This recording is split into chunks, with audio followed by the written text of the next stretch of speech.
אהלן, היום אנחנו נלמד להיפטר מכל הסרגלי כלים המיותרים שמאיטים את הדפדפנים שלנו. אוקיי, אנחנו עובדים פה על מערכת XP.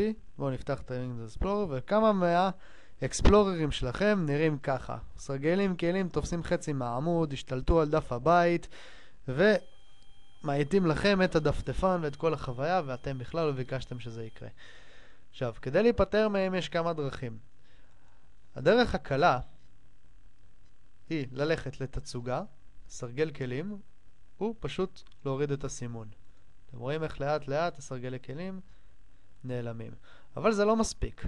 אנחנו רוצים להיפטר מהם בכלל, כי אנחנו לא רוצים אותם בכלל על המחשב. אנחנו נלך להתחיל לוח בקרה, הוספה או הסרה של תוכניות. פה אנחנו נמצא את Google Toolbar for Internet Explorer, ונעשה לו הסר. כמה שניות, המערכת תיפטר מהטולבר המעצבן. הנה הרדיו G טולבר שאני לא רוצה.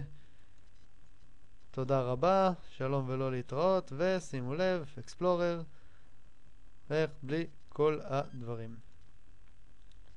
אפשר לסגור, וזהו.